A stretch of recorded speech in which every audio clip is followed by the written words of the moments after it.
Price Lord. இன்றைக்கு பிலிப்பியர் அதிகாரம் 3 சில கேள்விகள் கேட்கப்படும். இந்த வீடியோவில் பிரயோஜனமாக இருந்தால் லைக் பண்ணுங்க, ஷேர் பண்ணுங்க, சப்ஸ்கிரைப் பண்ணிக்கோங்க.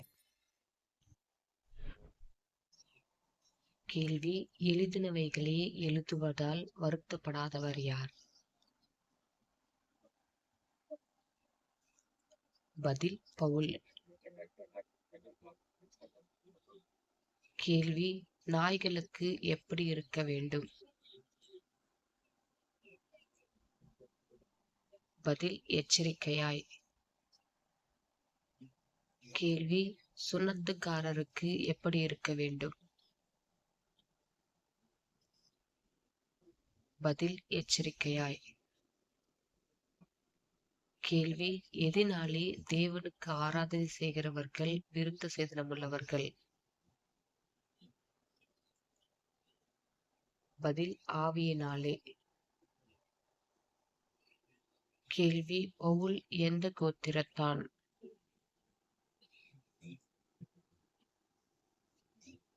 பதில்: பென்யமீன். கேள்வி: பவுல் நியாயப்பிரமாணத்தின்படி யாராயிருந்தார்? பதில்: பரிசேயன். கேள்வி: பக்தி வைராக்கியத்தின்படி பவுல் எதை துன்பப்படுத்தினார்? பதில்: சபையை. கேள்வி: பவுல் எவைகளே கிறிஸ்துவுக்காக நஷ்டமென்று எண்ணினார்?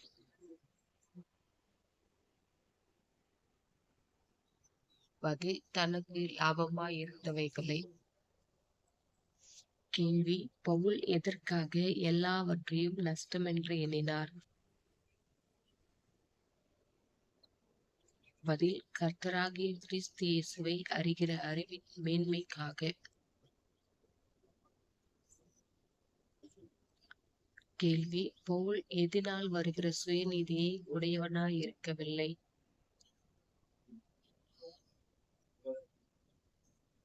பதில்: நியாயப்பிரமாணம்.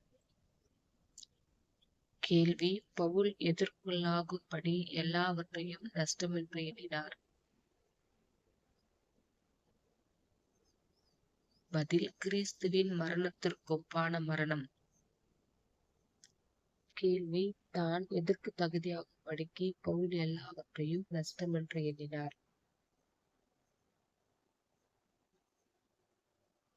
பதில்: மரித்தோரிலிருந்து உயிரோடெழுந்திருப்பதற்கு.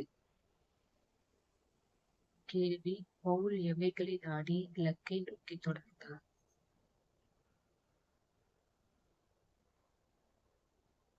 பதில்: உண்டானவைகள். கேள்வி: பவுல் எதற்காக இலக்கை நோக்கி தொடர்ந்தார்?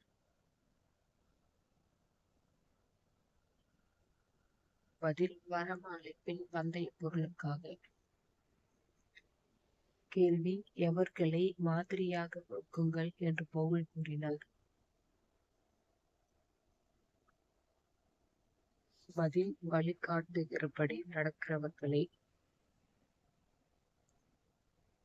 கேள்வி: அநேகர் எப்படி நடக்கிறார்கள்?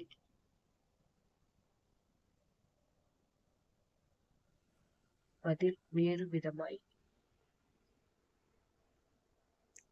கேள்வி: வேறு விதமாய் நடக்கிறவர்கள் எதற்கு பகைஞராயிருந்தார்கள்? பதில்: கிறிஸ்துவின் சிலுவை. கேள்வி: வேறு விதமாய் நடக்கிறவர்களுடைய முடிவு என்ன?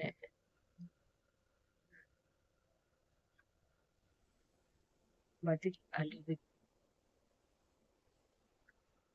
கேள்வி: வேறு விதமாய் நடக்கிறவர்களுடைய தேவன் எது?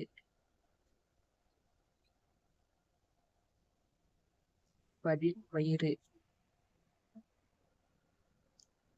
கேள்வி: வேறு விதமாய் நடக்கிறவர்கள் எவைகளை சிந்திக்கிறார்கள்?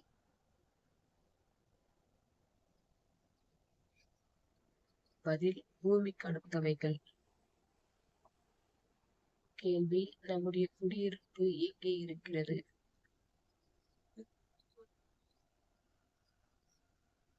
பதில் பரலோகத்தில். கேள்வி: பரலோகத்திலிருந்து யார் வர காத்திருக்கிறோம் என்று பவுல் கூறினார்? பதில்: கர்த்தராயிருக்கிற இயேசு கிறிஸ்து. கேள்வி: கர்த்தராயிருக்கிற இயேசு கிறிஸ்து நம்முடைய அற்பமான சரீரத்தை எதற்கு ஒப்பாக மறுரூபப்படுத்துவார்? பதில்: தம்முடைய மகிமையான சரீரம். God bless you.